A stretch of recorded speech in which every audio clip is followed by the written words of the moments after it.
Kami persilakan ibu-ibu yang bertanya langsung acukan tangan. Ya, di belakang dekat tiang. Ada.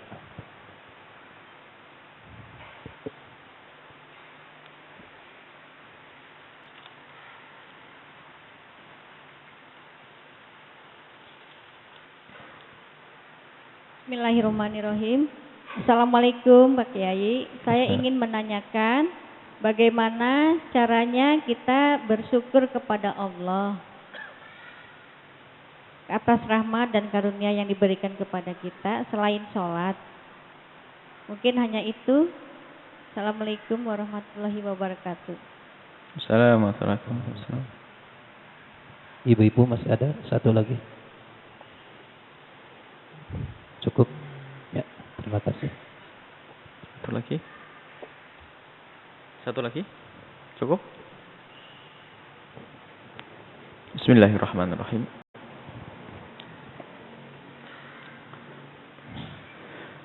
Jika ada orang bermimpi ketemu Rasulullah sallallahu alaihi wasallam, tidak ada perlunya diceritakan kepada siapapun kecuali di dalam mimpi itu ada sangkut pautnya dengan siapapun.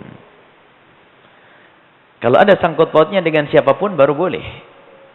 Misalnya Imam Ahmad ibn Hanbal, Imam Syafi'i radhiyallahu anhu bermimpi ketemu Rasulullah, kemudian dalam mimpi itu Rasulullah mengucapkan salam kepada Imam Ahmad bin Hanbal. Oleh Imam Syafi'i disampaikan kepada Imam Ahmad ibn Hanbal. Karena ada sangkut pautnya dengan orang lain. Perlu kita sampaikan kalau bermimpi ketemu Rasulullah untuk sangkut orang lain. Harus kalau gitu. Karena apa? Dia meyakini bahwa mimpi ketemu Rasul adalah benar. Dan jika Nabi Muhammad berpesan tentang suatu hal, ya kan? Bertentang tentang suatu hal.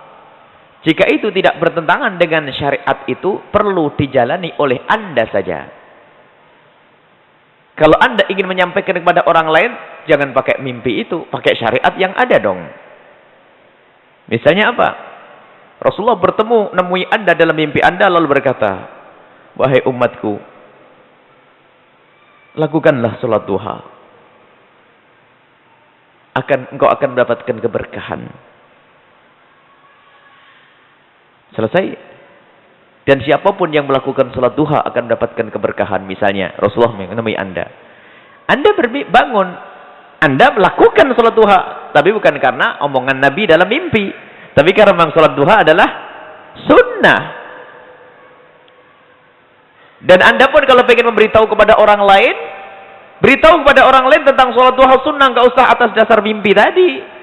Karena mimpi bertemu Nabi Muhammad tidak bisa jadi hujjah syar'iyah.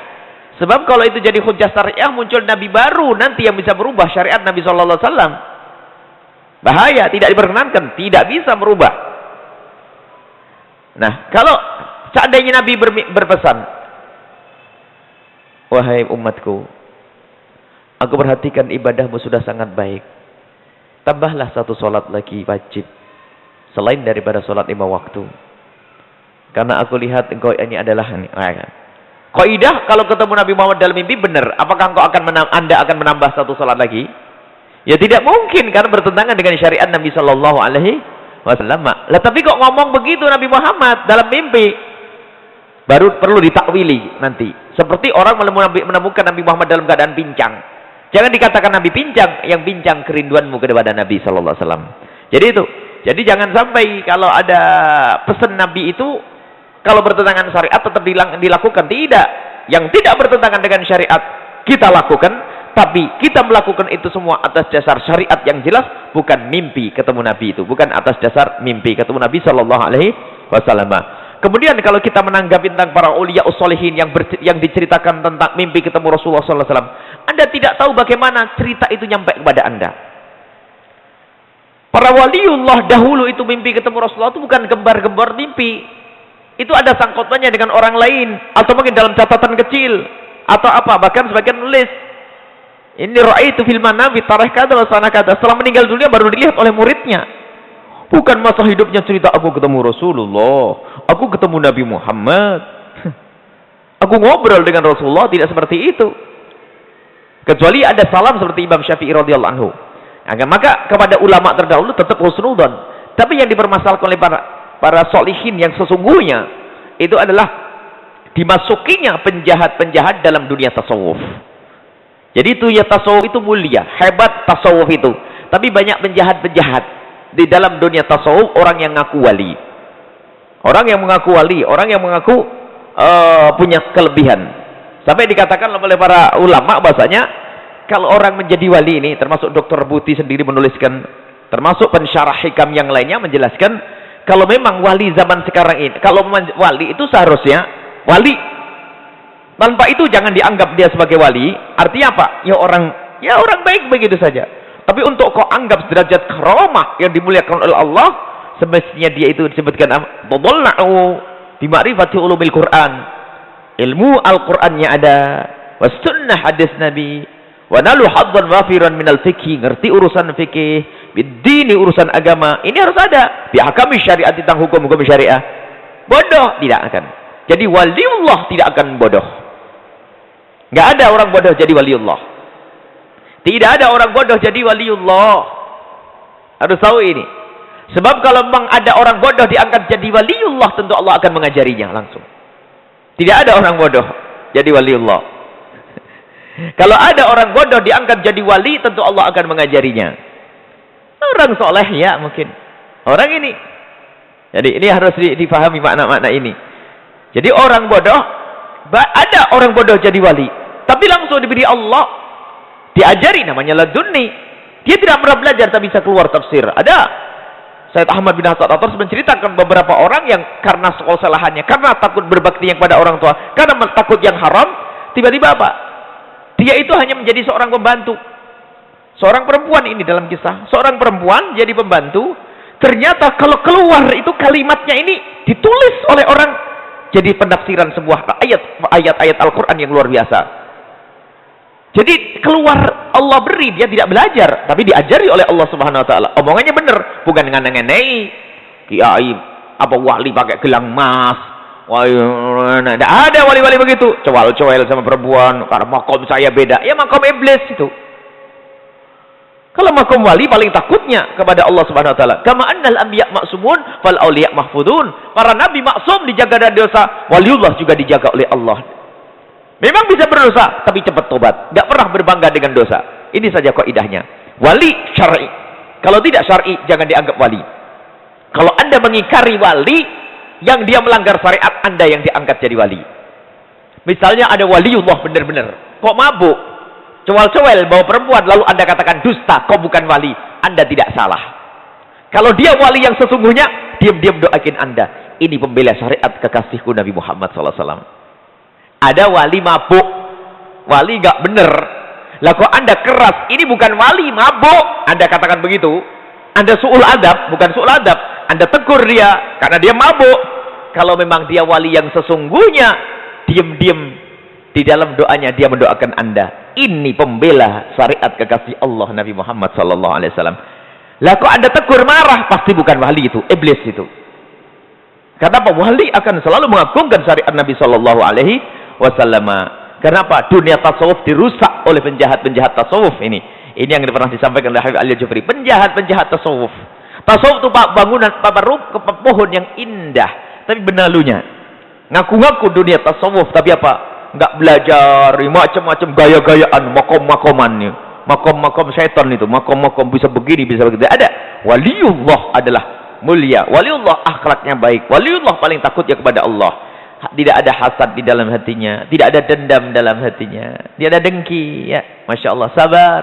Hubbud dunia nggak ada, nggak tahu yang dipakai ini mereknya apa, bajunya apa, dan Allah. Kalau diberi oleh Allah kekayaan, dinikmati kekayaan sebagai kekayaan, akan tapi hatinya tidak terikat dengan kekayaannya. Wali kaya ada, Imam Malik waliullah kaya raya, Imam Malik alim besar, wali kaya raya, banyak wali-wali yang kaya. Nabi kaya pun juga ada, wali kaya juga ada. Jadi kaya melarat bukan ukuran wali atau bukan wali. Wali bisa kaya, wali bisa melarat. Wallahu a'lam bishawab. Kemudian pertanyaan yang kedua adalah tentang salat, pertanyaan tentang husnudzon ya tadi. Hati-hati. Husnudzon kepada waliullah adalah, husnudzon itu artinya di saat mereka melakukan kebaikan, ya, Jangan sampai diprasangka baik, prasangka buruki. Di saat seorang wali melakukan kejahatan yang terang-terangan melanggar syariat, nggak ada husnudzon di sini. Tapi kalau tidak yakin, Anda tidak boleh menduga. Nggak jelas, tidak yakin. Tapi kalau terang-terangan, misalnya pakai gelang emas lalu berkata, oh ini makom saya malain, bukan wali. Tapi kalau hanya masuk tempat yang tidak baik, misalnya ya, jangan dituduh, belum tentu dia. Nah, bisa saja dia mencari anaknya yang hilang atau apa, lalu masuk di pasar yang kalian jangan menuduh. Selagi tidak yakin tidak boleh menuduh. Tapi kalau yakin melanggar, omongannya nggak karu-karuan, omongannya melanggar syariah, husnudzonnya di mana? Satahat, istilahnya satahat itu apa istilahnya itu? Dia ngomong tidak dalam dunia sadar, majdub itu, wali majdub. Wali majdub itu martabatnya orang gila. Orang gila martabatnya, maksudnya secara di depan syariat dia kayak orang gila. Cuman dia majdub, diangkat oleh Allah sebagai waliullah. Tapi martabatnya orang gila, syariat tidak berlaku untuknya. Syekh Siti Jenar kalau betul ada, Al-Hallaj yang pernah ada dalam sejarah, Hallaj mengatakan ma fi jubbati illallah. Yang ada di dalam jubahku adalah Tuhan. Loh, yang di jubahnya itu siapa sih? Hallaj. Suruh tobat nggak bisa. Akhirnya oleh para ulama pada zaman itu dipenggal lehernya. Riwayat Syekh Siti Jenar pun begitu. Di saat mengatakan dirinya la ilaha illa ana, tidak ada Tuhan kecuali aku. Maka setelah itu apa? Dipenggal lehernya oleh para wali songo. Kenapa dipenggal lehernya? Itu pedang syariat. Setelah dipenggal lehernya katanya darahnya mengalir mengucapkan asyhadu alla ilallah, maka baru setelah itu dikatakan wali. Jadi kalau ada orang nganeng-nganein, ngomongannya ngelantur, kerjaannya nggak bener, kok dia ngaku wali, penggal dulu lehernya, kalau keluar darah wangi, nanti baru kita sebut wali. Harus begitu, dicukum dulu baru disebut wali. Syariat Nabi Muhammad jangan main, wahai ikhwan. Syariat Nabi Muhammad mahal, nggak ada. Kalau orang tidak berpegang istiqomah dengan syariat, nggak akan mendapatkan kemuliaan kewalian. Dah jauh-jauh, Abu Yazid Al-Bustami seorang wali. Beliau rindu untuk ketemu wali. Ini urusan wali ini harus betul-betul detail nih. Banyak wali-walian ini yang aneh itu. Ada wali syaitan sama waliur rahman, waliullah. Abu Yazid Al-Bustami itu mendengar kabar bahwasanya di kampung sana ada seorang saleh waliullah. Karena beliau adalah orang rindu wali, didatangi tempat tersebut. Dan benar terkagum-kagum dengan orang itu melakukan sholat di masjid lama sekali. Abu Yazid Al-Bustami menunggu sampai keluar orang tersebut. Ditunggu sampai lama. Setelah assalamualaikum keluar yang dikatakan wali tersebut. Setelah dia keluar, ternyata ditemukan dia ngeludah. Dalam riwayat ngeludahnya di dinding tembok, dalam riwayat ngeludah ke kanan. Ngeludah ke kanan. Ngeludah ke kanan. Dalam riwayat ngeludah ke dinding masjid. Masjid dahulu bukan kayak begini. Langsung Abu Yazid Al-Bustami pergi. Bagaimana akan wa kaifa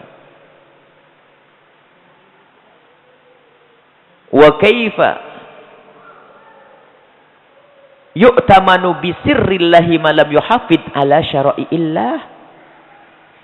Bagaimana bisa dipercaya dengan sir Allah, rahasia Allah, orang yang tidak menjaga syariat Allah? Urusan buang ludah saja jadi ukuran wali atau bukan wali ini. Abu Yazid Al-Bustami ngajari. Ini ditulis oleh Imam Haddad rahimahullah ta'ala supaya tidak dianggap omongan ini berlebih-lebihan. Imam Haddad dalam kitab Risalatul Mu'awanah cerita tentang kejadian ini. Jadi Abu Yazid Al-Bustami ini gara-gara orang itu meludah di dinding, itu dikatakan bahasanya kalau tidak menghargai syariat Allah, bagaimana akan mendapatkan sir Allah? Ditinggal, bukan wali itu Allah. Sudahlah, waliullah adalah orang yang berpegang dengan syariat. Waliul ilmi, dari ilmunya, dari akidahnya, dari pemahamannya, dari tingkah perilakunya, akhlaknya. Itulah ya, husnudzon kita di situ. Jangan sampai orang sudah melanggar, benar-benar melanggar, masih di husnudzoni, ke bawah nanti. Tapi kalau masih mungkin ini, mungkin itu, mungkin ini, mungkin itu, mungkin kita berhusnudzon kepada hamba Allah. Baik, tapi ingat, barang siapa meletakkan, Imam Ali karamallahu wajhahu berkata, man wada'a nafsahu min mawadi'it tuhmati fala yalumanna illa 'ala nafsi. Kata Sayyidina Ali, kalau ada orang meletakkan dirinya di tempat tuduhan, maka jangan salahkan kecuali dirinya sendiri. Kalau ada orang masuk ke tempat pelacuran, lalu dikatakan oleh orang lain dia berzina, wajar atau tidak wajar? Wajar. Salahnya sendiri, ngapain Ustadz masuk di situ? Jadi kalau ada orang suudon gara-gara dia masuk tempat pelacuran, jangan disalahkan orang yang suudon, salahkan yang masuk tempat tersebut. Kata Imam Ali. Sebab apa? Kau harus hati-hati di mana kau tinggal. Kau masuk ke tempat apa? Tidak usah ini soal dakwah sebagainya. Ya sudah. Dakwahnya para kekasih Allah di tempat yang jelas. Ilmu Allah mulia. Nah, tapi mereka kan tidak bisa dibawa. Bisa dibawa di saat mereka tidak di tempat itu. Ini ada sebagian orang punya manhaj dakwah ke tempat-tempat itu mungkin benar, akan tapi bukan dibuat-buat. Akan tapi tiba-tiba orang diarahkan oleh Allah untuk ke tempat seperti itu, bukan direncanakan lalu aku harus ke sana. Semua umat Nabi Muhammad itu sama. Kita harus perhatikan semua, yang kaya, yang melarat, yang penjahat, yang baik sekalipun sama harus kita perhatikan, karena itu semua umat Nabi Muhammad sallallahu alaihi wasallam. Enggak ada spesialis penjahat, enggak ada. Pendakwah spesialis penjahat. Sekarang ada lagi kiai kelas menengah ke atas, ada kan? Kiainya orang kaya, musibah. Kiai menengah ke atas, kiai orang melarat, kiai kampung, kiai kota. Akhirnya Nabi Muhammad semua, Nabi Muhammad alamin semuanya. Tidak ada nabi untuk orang Arab saja. Nabi bukan untuk orang. Bahkan kalau meyakini Nabi Muhammad nabinya orang Arab saja, dia tidak dianggap sebagai orang yang beriman. Baik 2 rakaat fajar. Ya, coba inna Quran Fajr itu disebutkan masyhuda, disaksikan oleh para malaikat. Karena waktu itu adalah waktu yang sangat luar biasa, sehingga sholat di waktu itu lebih utama, pembacaan Al-Quran di waktu itu lebih utama saya. Keutamaannya ada disebutkan.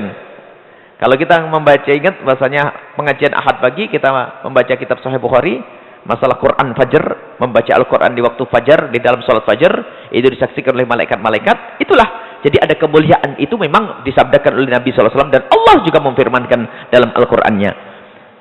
Adapun masalah 2 rakaat Fajar itu apa? 2 rakaat Fajar itu jumhur ulama, para ulama mengatakan 2 rakaat Fajar itu sholat qobliyah subuh. Tapi ada yang berpendapat 1, 2 atau sedikit dari ulama yang mengatakan 2 rakaat fajar itu kapan terbit fajar disunatkan Anda sholat 2 rakaat, dan itu bukan sholat qobliyah subuh. Tapi pendapat lemah. Urusan ibadah bolehlah Anda mengamalkan pendapat lemah, asalkan qobliyah subuhnya juga dilakukan loh ya. Nah, kalau suruh milih Anda hanya bisa 2 rakaat, jadikan 2 rakaatmu adalah qobliyah subuh. Kalau Anda pengen double 2 rakaat fajar, setelah itu qobliyah subuh. Pendapat ulama yang banyak mengatakan 2 rakaat fajar itu qobliyah subuh, selesai, itu saja. Ada yang mengatakan itu agar tidak salah, bahwasanya 2 rakaat fajar itu 2 rakaat yang dilakukan setelah terbitnya fajar. Sama sholat isyraq. Sholat isyraq itu jumhur ulama mengatakan sholat isyraq adalah sholat duha. Tapi ada hadis riwayat Tirmidzi, bahasanya barang siapa man shalla fil masjidi jama'atin fayusalli fi musallahu fayajlisu fi musallahu fayusalli 'ala an-nabi sallallahu alaihi wasallam hatta asraqati syamsu fayusalli rak'ataini falahu ajrul hajjati wal umrati tamataini. Barang siapa salat subuh berjamaah kemudian duduk di tempat sholatnya tersebut, membaca sholawat kepada Rasulullah sampai terbit fajar, kemudian dia melakukan sholat, terbit fajar, sampai terbit matahari, dia melakukan sholat subuh, duduk di tempat duduknya, membaca sholawat kepada Rasulullah sampai terbit matahari, kemudian melakukan sholat 2 rakaat, maka dia mendapatkan pahalanya haji dan umrah sempurna 3 kali. Lah, ini pun diartikan oleh para ulama, kebanyakan ulama adalah sholat duha setelah matahari meninggi. Tapi ada sebagian ulama, dan ini banyak diamalkan oleh ahli Hadramut, sebagian ulama mengatakan itu adalah sholat isyraq, sholat saat terbitnya matahari.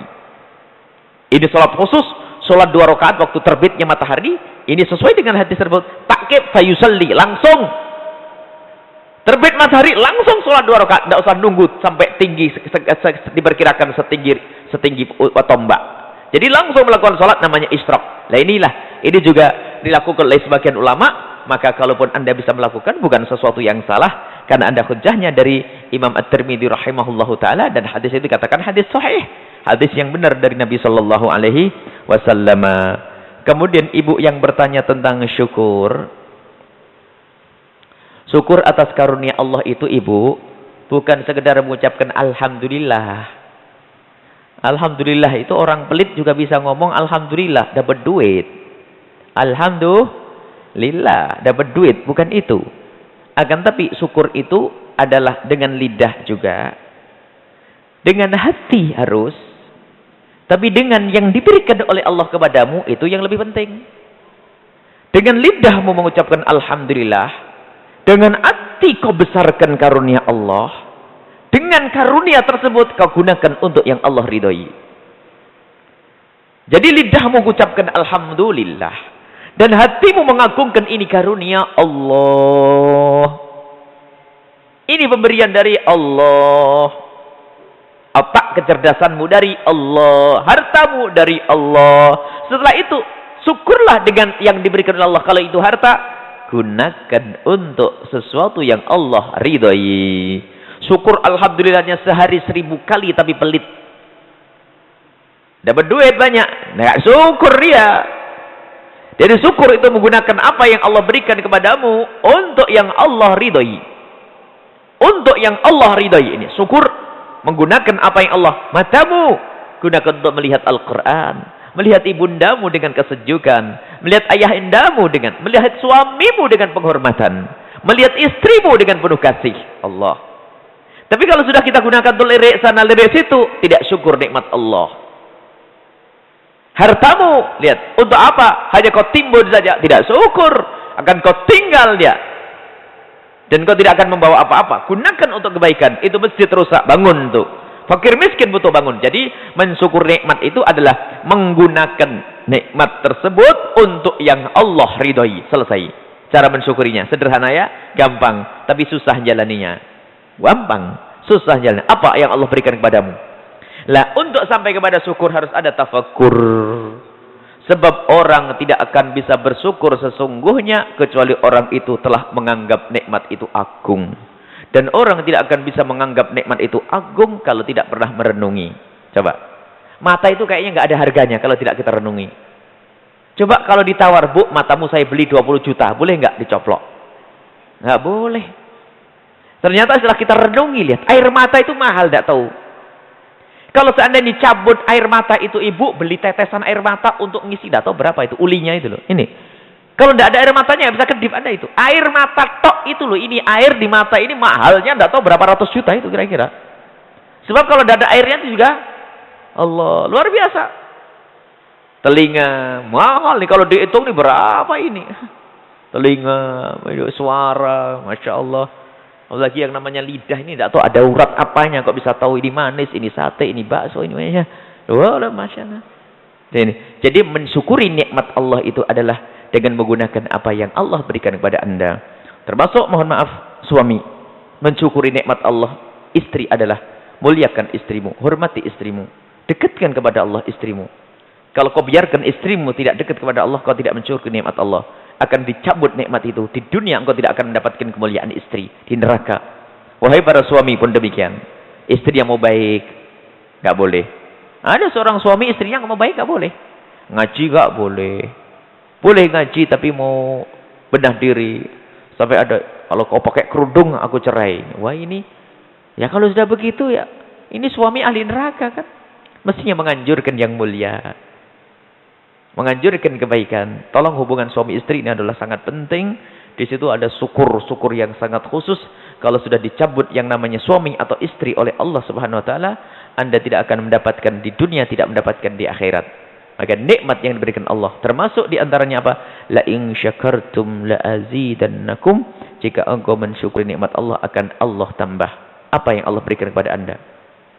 Jaga. Termasuk syahwat yang diberikan oleh kepada Anda jaga.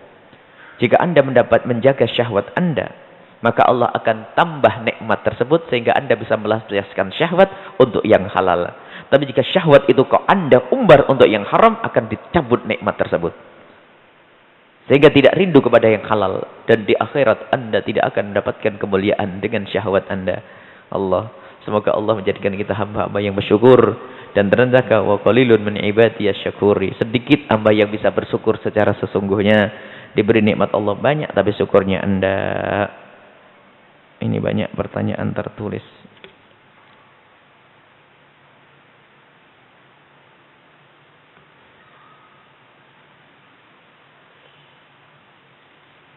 Tidak bisa dibaca semuanya.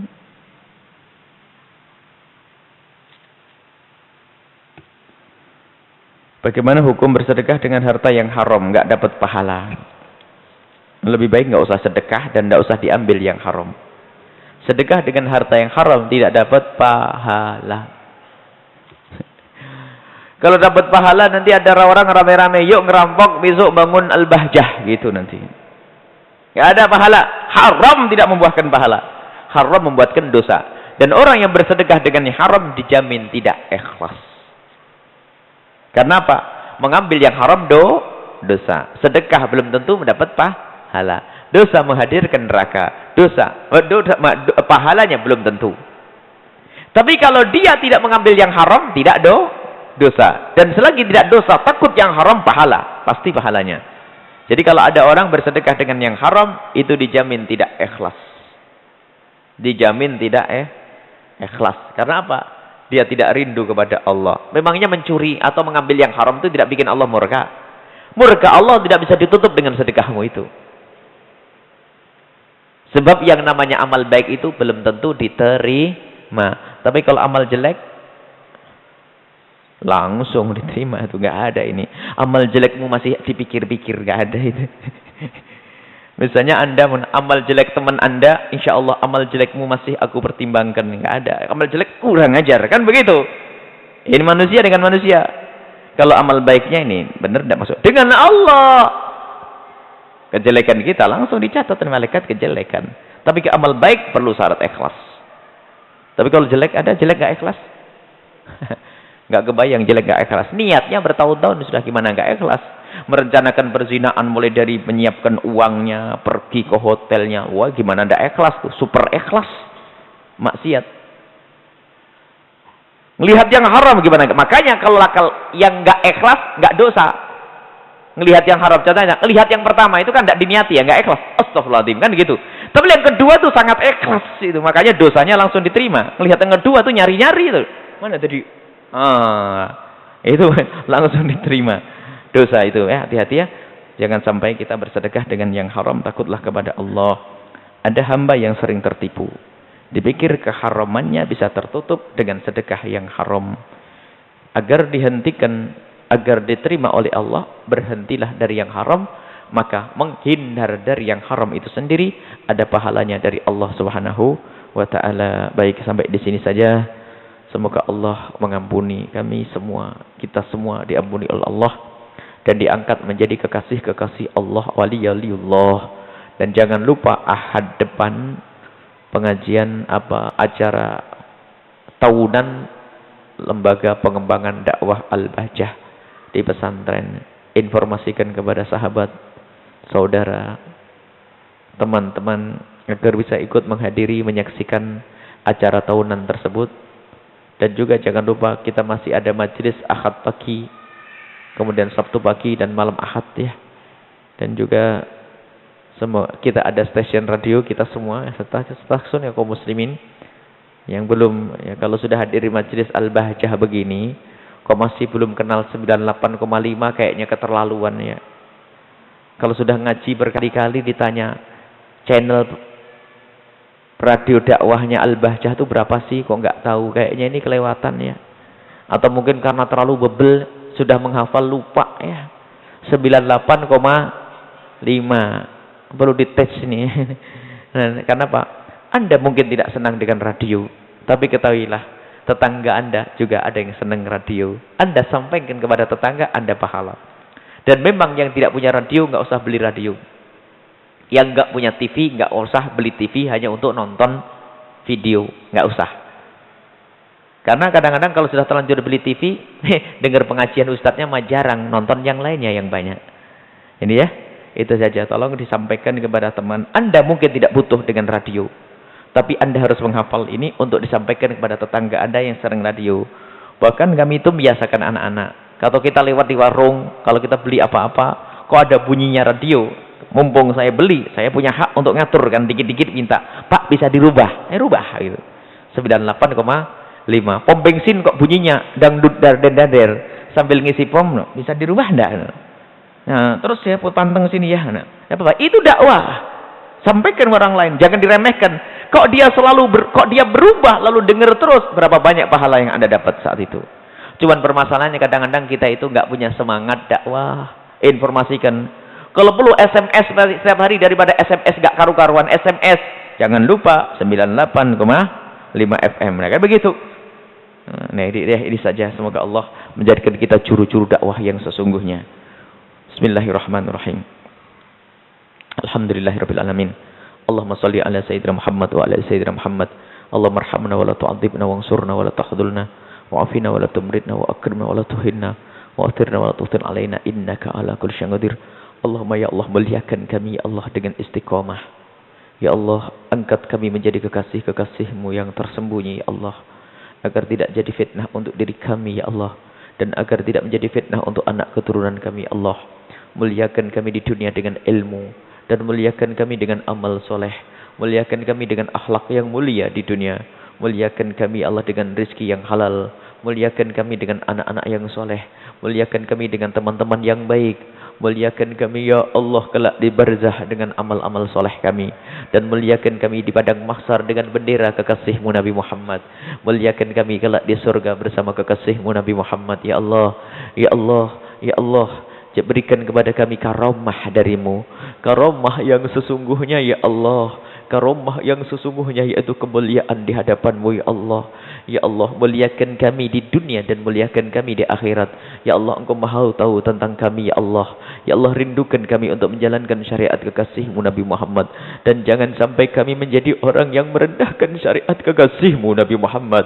Ya Allah, kami mohon rindukan kami kepada kekasih-Mu Nabi Muhammad, dan pertemukan kami dengan kekasih-Mu Nabi Muhammad di dunia sebelum di akhirat ya Allah. Pertemukan kami dengan kekasih-Mu Nabi Muhammad di dunia sebelum di akhirat. Biarpun di dalam mimpi ya Allah, kami ingin bertemu dengan kekasih-Mu Nabi Muhammad ya Allah. Dan jauhkan kami dari berdusta atas nama kekasih-Mu Nabi Muhammad. Dan jika di antara yang mendengar ini Allah, ada yang pernah berdusta atas nama Nabi Muhammad ya Allah, ampuni mereka ya Allah, dan berikan kesadaran agar tidak melanjutkan dustanya ya Allah.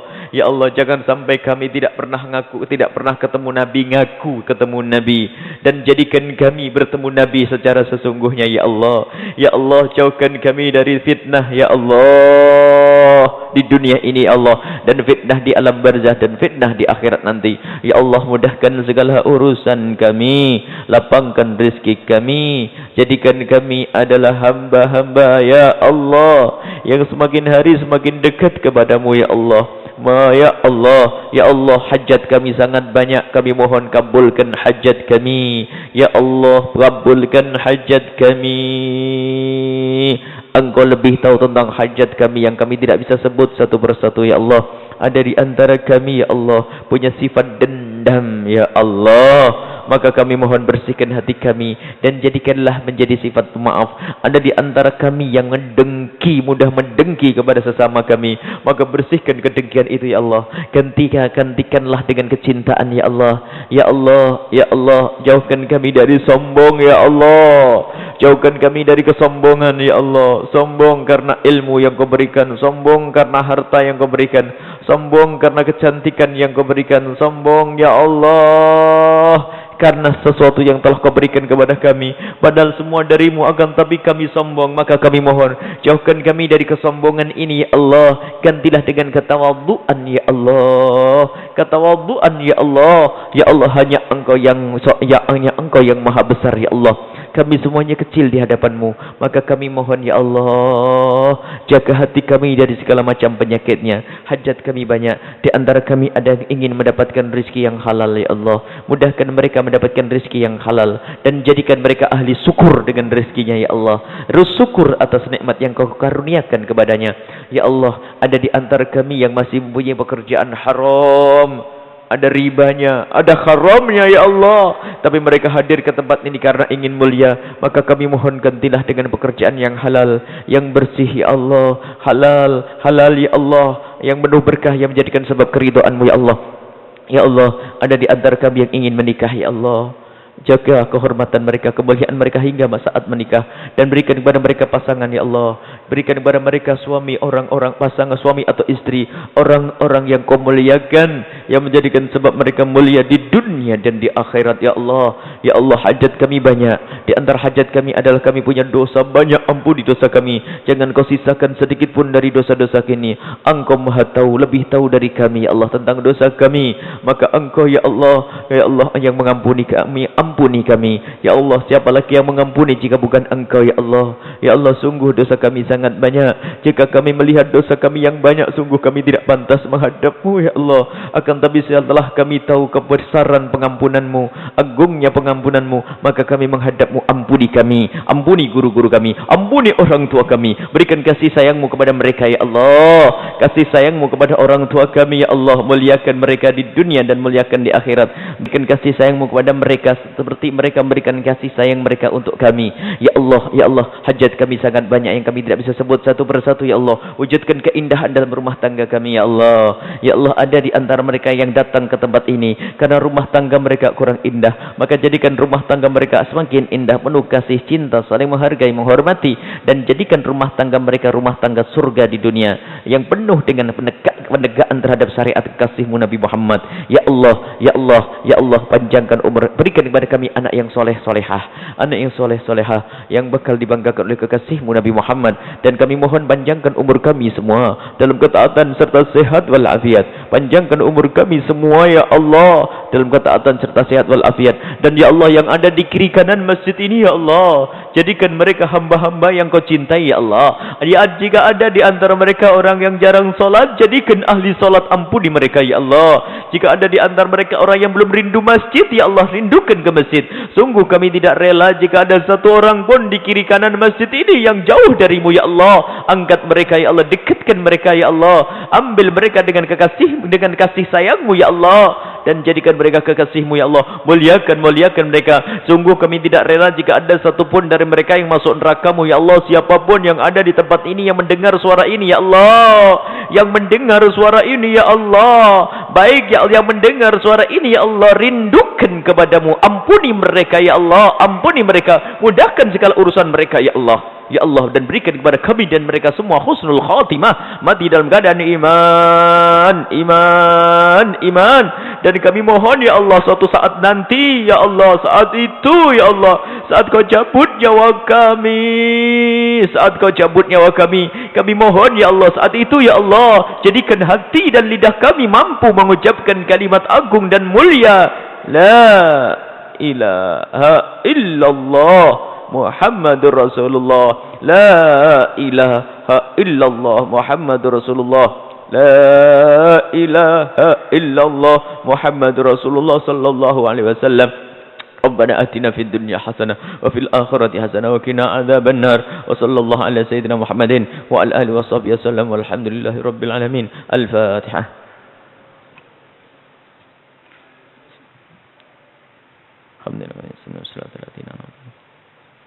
Terima kasih, mohon maaf dan mohon doa selalu. Wabillahi taufiq hidayah. Assalamualaikum warahmatullahi wabarakatuh.